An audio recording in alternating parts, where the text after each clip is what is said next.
반갑습니다. 다 같이 합장하시고 마하반야 바라밀 10번 염하겠습니다. 마하반야 바라밀 마하반야 바라밀 마하반야 바라밀 마하반야 바라밀 마하반야 바라밀 마하반야 바라밀 마하반야 바라밀 마하반야 바라밀 마하반야 바라밀 마하반야 바라밀. 네, 여러분 교재 금강경, 금강반야 바라밀경 본마음 참나 책의 46쪽이죠. 거기서 그 법회가 열리게 된 동기부터 49쪽 중간에 개송까지 먼저 함께 읽겠습니다. 제목 3번 하고 읽고 읽습니다. 금강반야 바라밀경 금강반야 바라밀경 금강반야 바라밀경 이와 같이 난 들었다 어느 때에 부처 사위국에 계시면서 큰비구 중 1250인과 머물렀다. 그런 때에 세종 공양시간 맞추어서 옷을 입고 바로 들고 사위대성 들어가서 차제대로 월식 본래 자리 돌아와서 공양을 끝내시고 가사 바로 거두시고 발을 씻고 자리 펴서 편안히 앉으시고 바로 그때 수보리가 대중 속에 머물다가 자리 쫓아 일어나서 오른 어깨 들어 오른 무릎 땅에 대어 합장하며 공경하고 부처님께 사례였다. 희유하신 세존이 열애께선 모든 보살 훌륭하게 혼념하고 부촉하여 주십니다. 세존이여 선남자와 선녀의 최상가는 보리 마음 바라고자 할진대는 그 마음을 어떻게 어떻게 항복받아 마땅함이 되오리까. 부처님이 말씀하되 기특하고 수보리야 내가 방금 말한 바와 똑같아서 열애께서 모든 보살 훌륭하게 훈념하고 부촉하여 주는 내가 지금 정신 차려 잘 들어라. 너를 위해서라리라. 선남자와 선녀 최상가는 보리 마음 바라고자 할진대는 그 마음을 이와 같이 항복받아 마땅하다. 세존이여 즐거우게 듣고자 하옵니. 부처님이 말하셨다. 모든 보살 마하살이 이와 같이 그 마음을 항복받아 마땅하다. 있는 바에 일체 모든 중생들을 알로나건 대론 습기에서 태어났건 변화에서 태어났건 형태 있건 형태 없건 감관 있건 감관이 있는 것도 없는 것도 아닌 것을 내가 모두 무여 열반들 수 있게 제도하리 생각하. 이와 같이 무량무수무변 중생 제도하되 실제로는 한 중생도 멸도하니 없는. 왜 그런가 수보리야. 혹시라도 보살로서 나라거나 남과 다른 나라거나 살아있는 나라거나 목숨이 계속되는 나라 하는 그런 생각하진단 참된 보살 아니. 또한 다시 수보리야. 보살이면 법에 있어 머무르는 바가 없이 보시해야 할 것. 이르자면 물질에도 머무르지 아니하고 소리 향기 맛과 감초 아르마디 어디 머무르지 아니하고 보시해야 마땅하다. 보살이면 이와 같이 어떠한 모양에도 머무르면 안 되니라. 왜 그런가 혹시라도 보살. 어떠한 모양에도 머무르지 아니하고 보시하면 그 복덕은 헤아릴 수 없는 수보리야. 너의 뜻에 어떠하냐 동방허공 헤아릴 수 있겠느냐. 아닙니다. 세존이여 헤아릴 수 없음. 수보리야. 남서북방 사유상하 허공들을 헤아릴 수 있겠느냐. 아닙니다. 세존.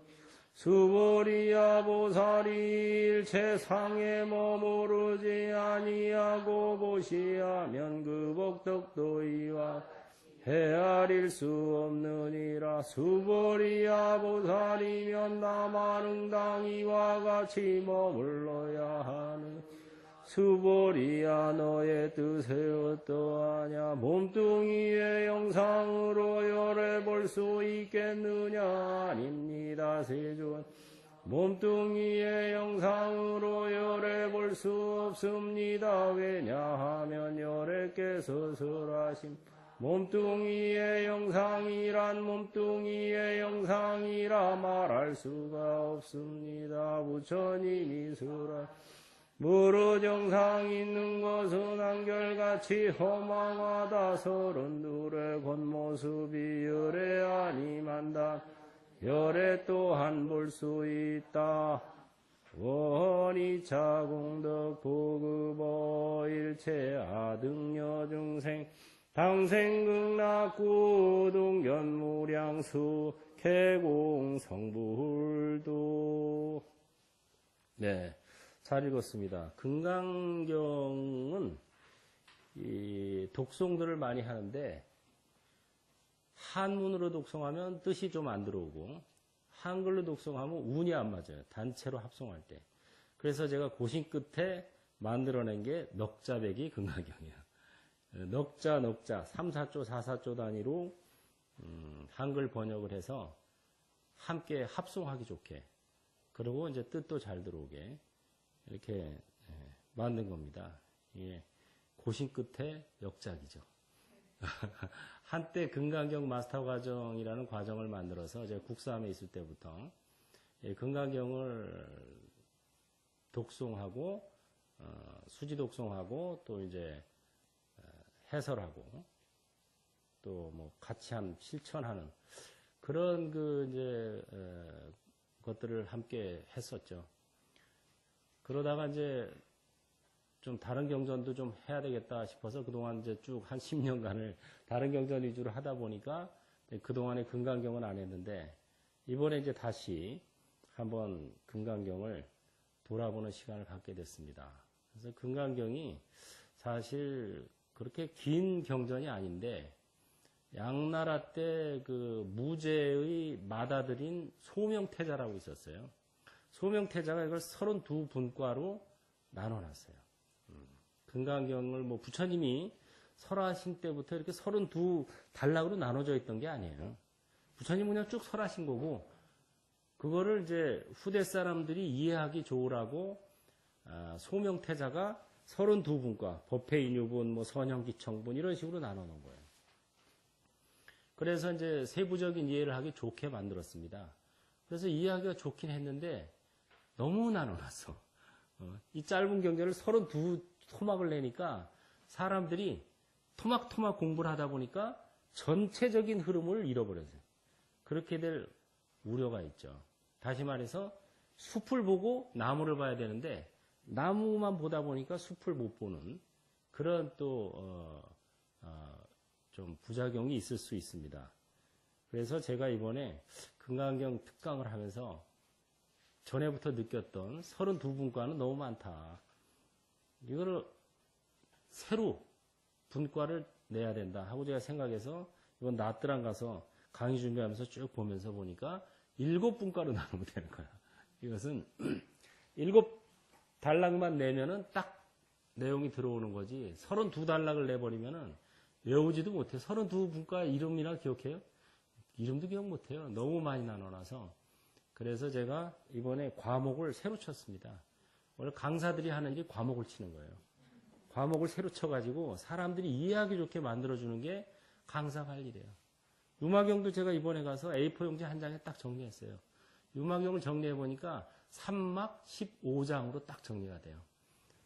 오페라 같아요, 오페라. 희곡.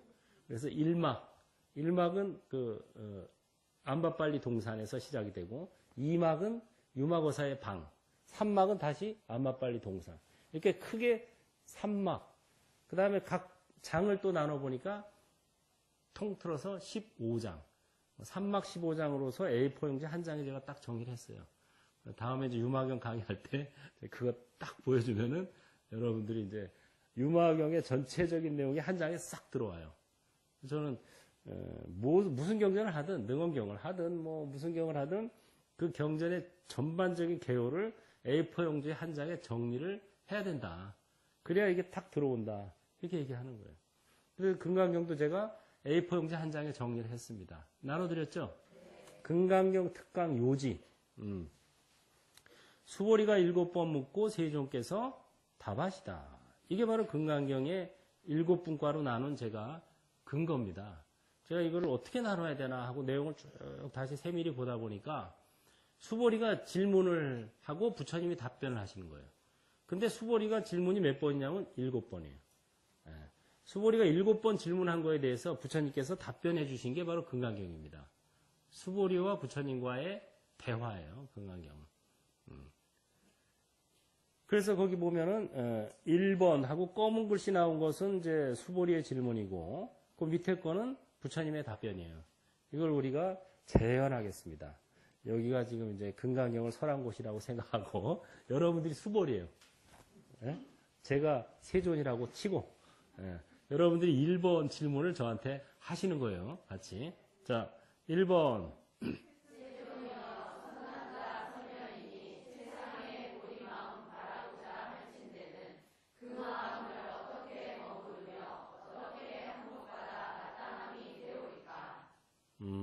마음을 항복받는다고? 마음과 싸우지 마라. 머무르지도 마라. 몸과 마음은 아바타야. 중생도 아바타. 열애도 아바타. 이렇게 보고 전할 뿐이다. 2번.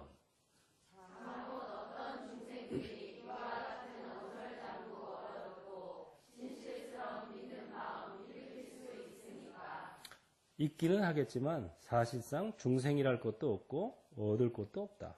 모든 것은 아바타이기 때문에. 다만 머무는 바 없이 그 마음을 내면 복덕이 최상이다. 3번. 그렇다면 이 정견을 어떻게 이름해야 할 것이며 저희들이 어떻게 받들어서 지녀야 되오리까? 금강반야 바라밀로 이름하고 이렇게 받들어서 지니어라. 이것 또한 아바타라고. 4번. 선남자 선녀인이 세상 가는 깨달음의 마음을 내었다면 그 마음을 어떻게 머무르고 어떻게 항복받아 마땅함이 되오리까? 마음과 싸우지 마라. 머무르지도 마라. 일체 중생을 제도하리라 마음 먹고 머무는 바 없이 베풀어라. 바라보고 바라봐. 아바타로 바라봐. 5번. 자곧 어떤 중생들이 미래세에 이런 법을 듣고서는 믿는 마음 되오리까? 그 사람은 중생도 중생이 아닌 것도 아니니라. 이름이 중생인 아바타일 뿐. 6번. 부처님이 얻으신 세상 가는 깨달음은 얻는 바가 없습니까? 얻을 것도 줄 것도 없다. 중생도 아바타, 부처도 아바타, 법도 아바타이기 때문에. 7번. 어찌하여 보살들은 복과 덕을 받아가지 않습니까? 복과 덕도 아바타야. 다만 지어갈 뿐. 이렇게 응당 관찰하라. 금강경의 내용이 이거예요. 이 질문과 답변이에요. 그래서 제가 얘기하죠. 약은 누구에게? 약사에게. 경전은 누구에게? 어로에게.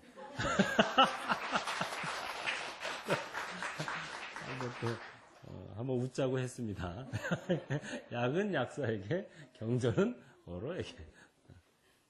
이게 중요한 거예요. 이 금강경을 수지 독송하고 공부하고 이런 사람들은 많지만 금강경의 내용을 전체적으로 개요를 파악해서 아, 이게 이 소리구나 하는 것을 정확히 알고 실천하는 사람은 많지 않습니다. 무작정 외운다고 뭐 되는 건 아니에요. 물론 뭐 외우지도 않는 사람보다는 낫겠지만 내용을 잘 알아서 파악하는 게 중요한 거예요. 제가 그 인도의 성지순례 갔을 때 마하보디 대탑 있는 곳에서 이 금강경을 독송했어요. 그 우리 단체가 탁 앉아가지고 나무 밑에 그 앉아서 금강경을 이 멱자배기 금강경 이거 한 거 이걸 탁 읽고 독송을 하니까 바람이 슉 부는데 기분이 상쾌해지더라고. 그러면서 어떤 소리가 들렸냐면은 기특하고 기특하다. 이거 싸도 선제라. 이런 소리가 들리더라고요, 진짜. 그래서 야 이거 좋구나, 진짜. 기원정사 가서도 이 금강경을 독송했어요. 그랬는데 그 가이드 하는 사람이 우리가 금강경 앉아서 독송하는 걸 사진 찍었는데 우리 머리 위에 무지개가 착 서 있어. 사진에 그게 나왔어요. 그래가지고 야 이게 참 상서롭긴 상서롭구나 하고 이제 느꼈죠. 근데 금강경의 요지는 제가 이제 지난번에 그 송광사에서 금강경 법문을 해달라고 그래서 가서 했는데 그때 이제 그 아바타 우리 얘기를 이제 비유를 들어가면서 설명을 해줬더니 상당히 좋아하고 잘 알아듣더라고요, 사람들이. 그래서 우리 아바타송 만든 거 있죠? 그것만 알면은 금강경의 요지가 거기 다 들어있어요. 결국은 몸과 마음은 아바타, 중생도 아바타, 부처도 아바타. 모든 것은 다 아바타다. 여몽, 환, 포영. 환이라는 게 헛개비라는 소리인데 헛개비라고 그러면 사람들이 못 알아들어요. 뭔 소리지? 헛개비 같은 소리 하네. 아바타야. 그러면 알아들어요. 왜? 영화를 봤거든. 무슨 소리인지 알거든. 분신? 화신? 이게 실체가 있는 게 아니다. 아바타일 뿐이고, 그러니까 뭐, 죽는다고 그렇게 슬퍼할 것도 없어. 새로 받으면 돼. 아바타는 계속 받습니다. 얼마 전에 그 TV에서 봤더니 환생마을이 있어요. 환생마을. 중국의 한 마을인데 굉장히 오지예요. 그래가지고 거기 거의 그 마을에서 독립해서 살다시피 하는데 사람들이 그러다 보니까 이 사람들은 죽어서도 다시 그 마을에 태어나는 거예요. 그래서 그 마을에 태어난 사람들의 110 몇 명이 전생을 기억하는 거예요. 애들이 이렇게 말만 할 수 있는 나이가 되면 전생을 다 기억해요. 왜? 그 마을에서 죽어서 다시 그 마을에서 태어나니까. 심지어는 돼지가 태어나서 인간이 된 경우도 있어요. 돼지가. 그 마을에서 돼지가 죽었는데 사람으로 태어난 거예요. 그래서 얘가 자기가 어느 집에서 돼지로 있었는지 다 알아요. 그 다음에 자기를 죽인 사람이 누군지를 알아요. 그래가지고 어렸을 때도 그 사람만 만나면 막 무서워하는 거예요. 피하고. 그래서 왜 이렇게 무서워하냐? 처음 보는 사람인데 저 아저씨가 나를 죽였어요. 내가 그때 돼지였어요. 그래가지고 그 말이 이상해서 확인해 봤어요. 어느 집에 돼지였냐, 어디서 죽였냐 확인해서 가서 알아봤더니 그게 그대로 사실로 드러난 거예요. 맞아. 그 마을에 그 집에 그 돼지가 있었는데 그 사람이 그때 무슨 잔치인가 뭐가 있을 때 와서 잡았어. 그게 다. 그래서 그 마을에 사는 사람들이 한 100 몇십 명이 전생을 기억한 거예요. 이러한 경우는 특이한 경우다. 근데 왜 그러냐? 거기가 굉장히 격지 오지기 때문에 사람들이 그 마을을 벗어난 적이 거의 없는 거예요. 그러니까 거의 그 안에서 살고 죽고 이러다 보니까 다시 고기로 태어나고 이런 경우들이 많이 생긴 거라. 다른 데보다. 그래가지고 여러분들 다 환생합니다. 걱정 하나도 안 해도 돼요.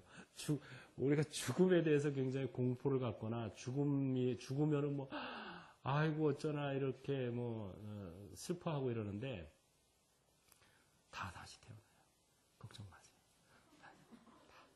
다 다시 태어나는데 걱정할 일은 복닦기 도닦기를 해서 내공 점수를 많이 따면 훨씬 지금보다 좋은 환경에 좋은 모습으로 태어나는 거고 복닦기 도닦기를 안 해서 내공 점수가 없으면 지금보다 훨씬 열악한 환경에 열악한 모습으로 태어나는 거예요. 그 차이밖에 없어요. 그러니까 복닦기 도닦기만 꾸준히 하면은 죽어도 상관없어. 아니 죽으면 더 좋아. 왜? 지금보다 훨씬 더 좋은 환경에 좋은 모습으로 태어나는데 뭘. 그러니까 전에 얘기했죠. 티코 타다가 그랜저 뽑는데 훨씬 더 좋은 거죠. 그죠? 어떤 사람이 티코 타다가 그랜저 뽑으면 가서 고글해요, 축하해줘요. 축하해줘. 아이고, 참, 대단합니다. 잘 됐습니다. 하고 축하해줘. 똑같아요. 그러니까 아바타라고 보면은 노병사, 탐진치가 다 해결이 되는 거예요. 그래서 7가지, 제가 7단락으로 금강경을 쳐서 단락별로 우리가 공부를 하겠습니다. 그래서 오늘 저희가 이제 49쪽 중간 개송까지 했죠? 거기까지가 1단락이에요. 거기가 1번 질문이에요. 네? 금강반야바라밀경 교재 보세요. 금강반야바라밀경은 이 반야부 경전의 한 대목이에요, 이게. 근데 이 금강이라는 것은 바즈라. 원래 이 경전의 제목은 바즈라 제디카 프라즈냐 파라미타 수트라입니다. 바즈라 제디카라는 것은 바즈라는 금강이라고도 번역하는데 다이아몬드 아니면은 벼락, 번개. 인드라 제석천왕 있죠? 제석천왕이 가지고 있는 무기예요. 그게 바즈라예요. 바즈라. 금강. 그러니까 다이아몬드는 모든 금속을 다 자를 수 있잖아요. 그것처럼 번뇌를 능이 잘라버린다 이 소리예요. 모든 번뇌에 대해서 다 능이 잘라버린다. 그 능단 금강 이렇게 또 번역을 해요. 능이 번뇌를 잘라버린다. 왜? 번뇌를 어떻게 자르냐? 번뇌라는 것을 다 아바타의 번뇌로 보는 거예요. 관찰. 그러니까 번뇌가 자연히 사라지는 거죠. 법회가 열리게 된 동기 1번 법회인 유분이죠. 이와 같이 난 들었다. 어느 때에 부처님은 사위국에 계시면서 큰 비구중 1250인과 머물렀다. 사위국 슈라와스티를 사위국이라고 이렇게 음으로 번역한 거예요. 슈라와스티. 며느리 사위가 아니고 슈라와스티라는 범어를 한문으로 하면서 사위국이라고 번역한 거예요. 큰 비구 중 1250 아라한 대표적인 제자들이죠. 그런 때에 세종께서 공양시간 맞추어서 옷을 입고 바로 들고 사위대성 들어가서 차제대로 걸시간 뒤. 원래 이제 공양시간이 보통 속가에서는 몇 시에 공양을 해요? 7시에서 9시 사이에 공양을 하죠? 아침을. 그러니까 부처님도 그 공양시간 때쯤에서 탁발을 나가신 거예요. 공양시간도 아닌데 가가지고 밥 내놔라 그러면은 밥이 없는데요 이러잖아요. 그러니까 사람들이 밥을 해가지고 먹을 만한 시간, 먹기 직전이나 직후 그 시간에 맞추어서 나갔다 이거예요. 그러니까 지인시에 탁발을 해서 사시에 공양을 했습니다. 그래서 우리가 지금도 사시맞이를 올리는 거예요. 우리가 사시예불 사시맞이에서 절에서 9시에서 11시 사이에 공양을 올리죠. 왜냐하면 부처님 생전에도 지인시에 탁발해서 사시에 공양을 했기 때문에. 그래서 옷을 입고 바로 들고 사위대성 들어가서. 옷을 입고라는 것은 그러면 뻘거벗고 있다 옷을 입은 게 아니라 가사를 입었다. 이게 가사. 여기서 옷은 가사예요. 그러니까 이제 이 공양을 탁발을 한다는 건 굉장히 성스러운 의식이에요. 그 공양을 한다는 것도 굉장히 성스러운 의식이고, 그래서 탁발하거나 공양할 때는 항상 가사를 걸치시는 거예요.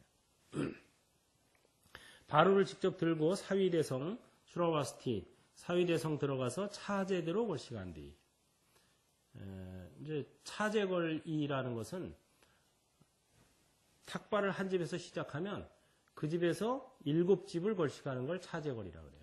1, 2, 3, 4, 5, 6, 7. 7집 딱 탁발하고 돌아가는 거. 그걸 차제걸이라고 그래요. 부처님 당시의 제자 중에 마까사빠는 가난한 집만 탁발을 했고 수보리 존자는 부잣집만 탁발을 했어요. 그래가지고 둘 다 유마경에 보면은 유마거사한테 허벌나게 깨집니다. 니넨 아직 평등을 몰라. 이게 돼서 깨지는 거예요. 가난한 집만 찾아다니는 것도 평등을 아직 모르는 거고 부잣집만 찾아다니는 것도 평등을 모르는 거야. 가난한 사람은 가난한 대로 탁발을 해야 되고 복을 짓기 위해서, 부잣집은 부잣집대로 또 탁발을 해야 돼. 왜? 부자나 가난한 사람이나 똑같이 고통과 낙이 있는 거예요. 다 기쁨과 슬픔이 있는 거지. 또 다 복을 닦아야 되는 거고 돌을 닦아야 되는 거다. 아바타로서는 평등한 거예요. 돌 다 뭐예요? 아바타예요. 그러니까 차별하지 말고 7집을 그냥 쫙 다녀야 돼. 이렇게 해서 유마거사한테 이제 엄청 깨지죠, 둘 다. 그 나중에 유마경 공부할 때 나옵니다.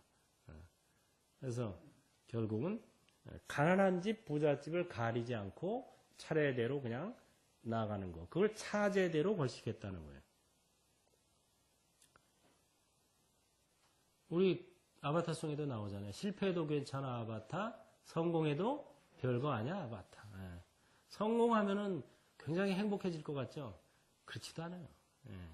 성공한 어떤 사람이 그래요. 자기는 사업을 해서 성공을 하면 굉장히 행복할 줄 알았다는 거예요. 충만할 줄 알았다는 거예요.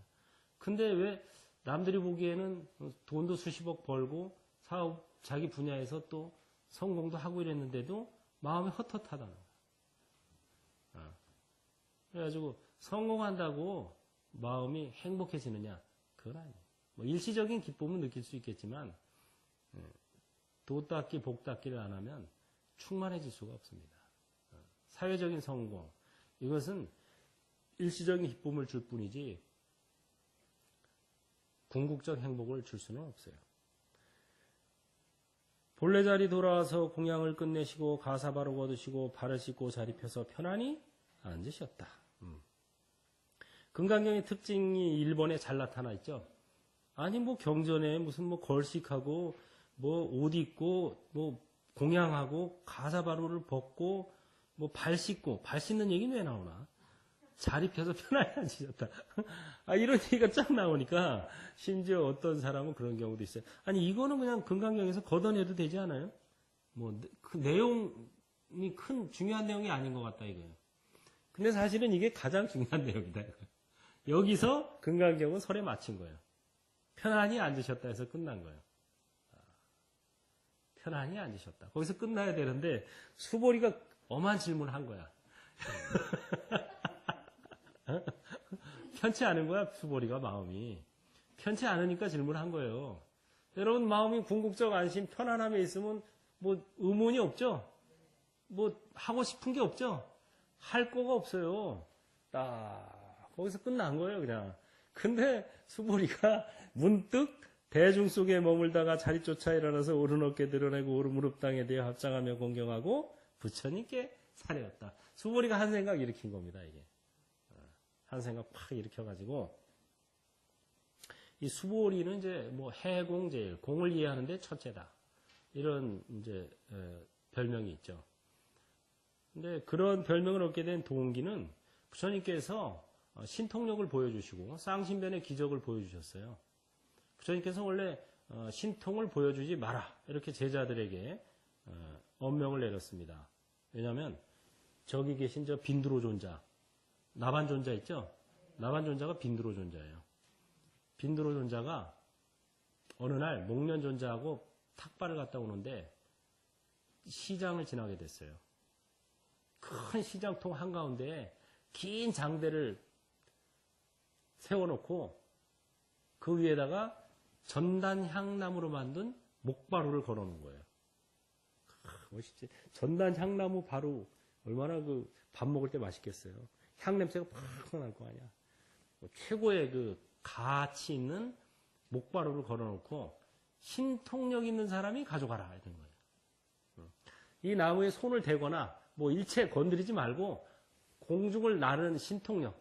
왜냐하면 그 당시에 여러 가지 그 종교 지도자들이 있었는데 전부 우리가 신통이 최고야 이러는 거예요. 말로는 말로는 무슨 말을 못해. 말로 하면은 한국 사람이 다 먹고 서말이 남는 떡을 만들 수가 있어. 지금 이 자리에 앉아서. 그러니까 서로 자기네 종교가 최고다. 우리가 최고 신통이다 이러는 거예요. 그러니까 그 지역의 유지 최고 부자가 정말 진짜 누가 신통이지 그러면? 궁금해진 거예요. 그래서 그걸 확인하기 위해서 긴 장대에다가 목바로를 달아서 전단향나무 목바로를 달아서 진짜 신통이 있는 자가 가져가라 이거예요. 근데 뭐 다 와서 이제 감언이설로 뭐 별하별 말로 다 그걸 가져가려고 그러는데 다 소용없다. 손대지 말고 일체 공중을 날아서 저거를 가져갈 사람이 있으면 그걸 인정하겠다. 그래서 사람들이 뭐 구경만 하고 있는 거죠. 근데 이제 이 존자가 딱 그걸 보고 그럼 내가 저거를 빈드로 존자가 내가 저거를 해서 불교가 가장 신통력 있음을 내가 세상에 알려주겠다 하고 이제 처음에는 목련존자랑 같이 있었으니까 목련존자가 신통제일이잖아요. 존자님이 신통제일이니까 저 하시죠 그랬더니 아이 사소한 일에 내가 신통 안 쓴다고. 그럼 저라도 공중을 붕 날라가지고 세 바퀴 앉은 채로 세 바퀴 돌고 그거를 사뿐히 내려앉아서 가지고 온 거예요. 그러니까 이제 시장에서 그걸 본 사람들이 와 하고 놀란 거죠. 그래가지고 이제 이 빈드로 존자가 이제 부처님 계신 정사로 오는 길을 막 뒤에 따라오는 거예요. 막 야 진짜 날라서 가져갔다 뭐 어쩌고 그러고 이제 본 사람은 본 사람들대로 따라오고 못 본 사람들은 또 한 번 더 보여주세요 하고 못 본 사람은 못 본 사람들대로 따라오고 해서 막 우글우글한 거예요. 부처님께서 딱 바깥이 시끄럽다 난 왜 그러냐 가서 알아봐라 그랬더니 여차저차해서 사람들이 모여들었습니다.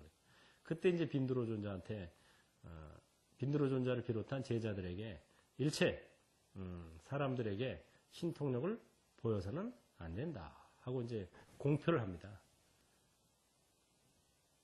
그러나 빈드로 너는 이미 베린 몸 이미 보여줬으니까 미륵보살님이 올 때까지 죽지 말고 기다리면서 사람들이 불법을 잊어버릴 만하면 한 번씩 보여주거라. 이래서 지금 남아 계신 거예요. 빈드로 존자가 나반 존자가.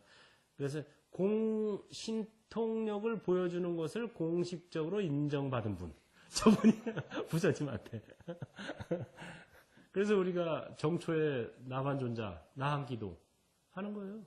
신통력을 보여주십사 하면서 신통력으로서 저의 한 해 동안 재앙은 소멸하고 소원은 성취해야지이다 하고 기도를 하는 겁니다. 그러니까 경전적 근거가 있는 기도예요. 동지기도도 동지할 때 보면 나반님한테 또 올리죠. 제가 쌍계사 있을 때 그 동짓날 이제 그 법당에 대웅전에다가 이제 팥죽을 올리려고 공양간에서 팥죽을 받아가지고 딱 들고 대웅전으로 갔어요. 가다가 그 쪽문을 열면은 오른쪽에 대웅전이 있고 왼쪽에 마애불이 있어요. 마애불. 바위에다가 불상을 새겨놓은 거예요. 근데 딱 대웅전 쪽으로 이제 쫙 가는데 마애불 쪽에서 소리가 들리더라고. 나도 한 그릇 다오. 진짜요. 소리가 빡 들리는 거야. 나도 한 그릇 다오. 그래. 딱 보니까 마애불.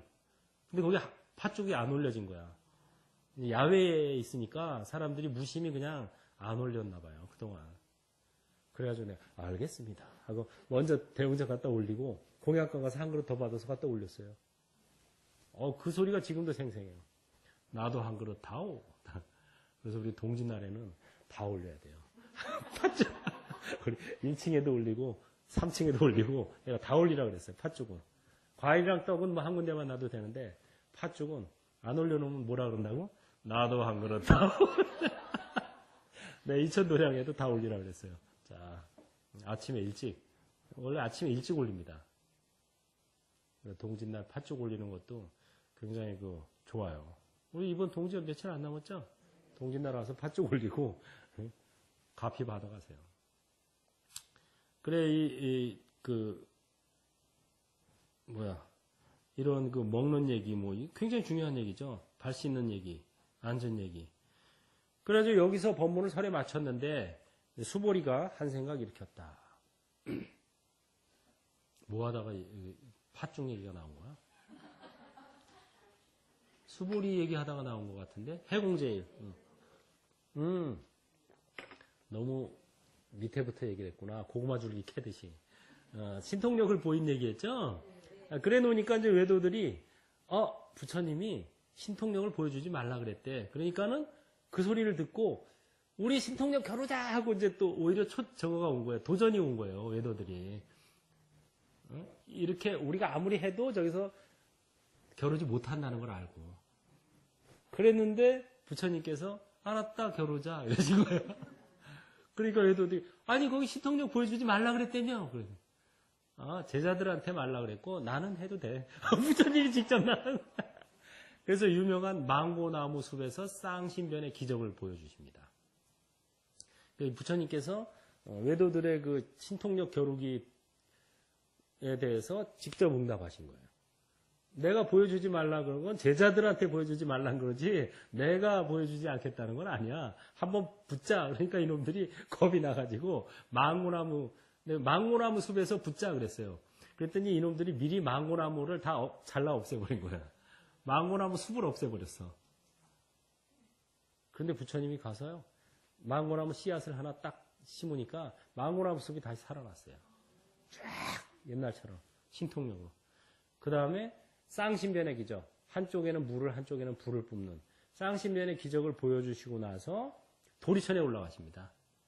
도리천에 올라가서 어머니 마야부인은 부처님을 낳고 일주일 만에 돌아가셔서 도리천의 천신으로 태어났어요. 신으로. 그래서 가서 어머니에게 설법을 해요. 그래서 어머니를 수다홍가를 얻게 해줍니다. 효도 중에 최상의 효도는 자기 부모에게 수다홍가를 얻게 해주는 거예요. 그거보다 더한 효도는 없어요. 왜? 윤회에서 벗어나게 해주니까. 뭐 맛있는 거 사드리고 뭐 좋은 거 구경시켜주고 이것도 효도지만 그거는 그냥 윤회 속에서 그냥 윤회를 좀 부드럽게 해주는 것뿐이고 윤회에서 해탈하게 만들어주는 게 바로 수다홍가를 얻게 해주는 거거든요. 그것이 최상의 효도. 그걸 부처님께서 몸소 보여주신 거예요. 그리고 내려오십니다. 이 얘기를 하려고 하다 보니까 여기까지 나왔구나. 쭉 보석계단을 밟고 내려오세요. 중앙의 보석계단은 부처님, 왼쪽에는 제석천왕, 오른쪽에는 범천왕을 비롯한 천신들이 쫙 이 세 계단을 밟고 내려와요. 그 계단을 밟고 내려오신 곳이 지금도 인도에 가면 유적지로 남아있어요. 제가 성지순례할 때 거기도 가서 우리가 거기서 독경을 하니까 하늘에 무지개가 쌍무지개가 떴어요. 그때 이렇게 두 무지개 쌍무지개가 갑자기 독경을 하는데 쫙 뜨는 거예요. 야 멋있다. 네. 그래서 무지개 그때 인도 성지순례할 때 무지개를 한 3번인가 4번 이상을 봤어요. 마른 하늘에.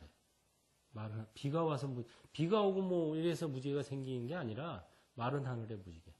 그 초전법륜지 있죠, 녹야원, 사르나트. 거기도 그 탑돌이하고 딱 하늘 보니까 무지개가 쫙 쓰고. 그래서, 야, 무지개가 나를 좋아하는구나. 무지개는 하나의 상서로움이죠, 뭐. 기분이 좋죠, 어쨌든. 어쨌든, 그리 내려오셨는데, 내려오실 때, 이걸 이제 미리 공지를 했거든요. 그 전에, 목련 존자한테 내가 몇 월 며칠 날 어디로 내려갈 거야. 하고 공지를 했어요. 그랬더니 연화색 비구니라는 신통제일의 비구니가 있었는데, 이 비구니가 신통력을 써서 맨 먼저 그 앞에 가 있었던 거예요. 부처님이 천상에서 내려오시는 것을 내가 제일 처음으로 영접하겠다. 이런 마음으로 가서 딱 기다리다가 부처님 내려오시자마자 안녕하세요? 하고 이 사람이 그때 부처님께서 뭐라 하셨냐면 나를 제일 처음 영접한 것은 그대가 아니고 수보리다. 왜? 수보리는 그때 저기 토굴 속에서 정진을 하고 있었어요. 정진하고 있다가 수보리도 이제 부처님이 오신다는 소리를 듣고 영접하러 갈까 하고 일어나서 갈라 그러다가 부처님이 무슨 육신이 부처님이 아니야. 부처님은 법신이야. 부처님은 온 우주에 아니 계신 곳 없으시고 아니 계신 때 없는데 내가 뭘 굳이 거기까지 갈 필요 있어? 여기서 대명관찰하고 있으면 법신하고 만나는 건데 하고 앉아서 정진하고 있었던 거야. 굳이 안 가고 그 자리에. 부처님 그걸 미리 아신 거예요. 그걸 다 알고 응? 나를 제일 처음 영접한 이는 그대가 아니고 수보리다. 수보리는 동물 속에서 정진하면서도 이미 참나, 법신을 보았느니라. 그래서 법신이야말로 진정한 부처님이다 라는 얘기를 하고, 그로 인해서 해공제, 공을 이해하는데 첫째다 라는 별명을 얻게 됐죠. 여기서 첫 질문이 나오죠. 세존이여 선남자와 선여인이 최상가는 보리마음 바라고자 할진대는 그 마음을 어떻게 머무르며 어떻게 항복받아 마땅함이 되오리까. 이게 바로 첫 번째 질문입니다. 수보리에. 최상가는 보리마음이라는 것은 안으로따 삼맥삼보리, 안욕따라 삼맥삼보리라 그러죠. 무상정등 정각입니다. 근데 이제 번본에 보면은 무상정등 정각을 얻는다는 얘기보다는 보살승에 굳게 나아가고자 하는 이는 이렇게 나와요. 어떻게 이 마음을 닦아야 되겠습니까? 근데 보살승에 굳게 나아간다는 말이나 안욕따라 삼맥삼보리로 간다는 말이나 결국은 같은 말입니다. 이런 질문을 했고, 이 질문에 대해서 부처님께서 답변을 하신 겁니다. 일체 중생을 제도하리라. 마음 먹고 그 다음에 머무는 바 없이 베풀어라. 이렇게 했는데, 두 가지보다 더 중요한 게 뭐냐면 실제로는 한 중생도 멸도안이 없느니라. 왜 그런가 수보리야. 혹시라도 보살로서 나라거나 나무가 다른 나라거나 살아있는 나라거나 목숨이 지속되는 나라 하는 그런 생각 가진다면 참된 보살 아니니라. 일체 중생을 제도하리라 마음 먹지만 사실 제도할 중생은 없다는 거예요. 왜? 전부 다 오니까 아바타니까. 그 다음에 베푼다는 머무르지 않고 베풀어라 이랬는데, 머무를 수도 없다는 거예요. 왜? 아바타니까. 실체가 없기 때문에. 어떠한 모양에도 머무르면 안 되니라. 이게 굉장히 중요한 겁니다. 그래서 이 질문 제가 1번 질문 다시 한번 해보세요.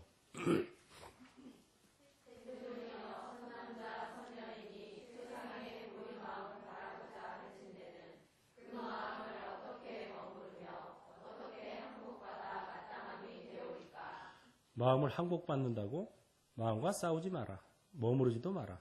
몸과 마음은 아바타, 중생도 아바타, 열애도 아바타 이렇게 보고 전할 뿐. 범소유상 계시어망 약견 제상비상 직견열애. 무릇 모양이 있는 것은 모두 허망하다.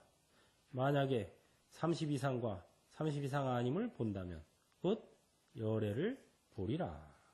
32상이 있다 그래서 열애고 32상이 없다 그래서 열애가 아니라고 이렇게 보아서는 안 된다는 거예요. 32상은 아바타의 상일 뿐이야.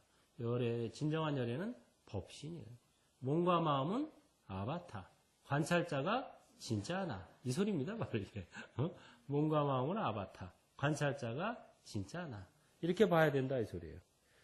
자, 오늘은 이 시간 여기까지 하고 또 나중에 더 하겠습니다. 다 같이 합창하시고 성불은 행불로부터 바로 지금 여기에서 몸과 마음을 관찰할 뿐 아는 만큼 전하고 가진 만큼 베풀 뿐 행불하세요.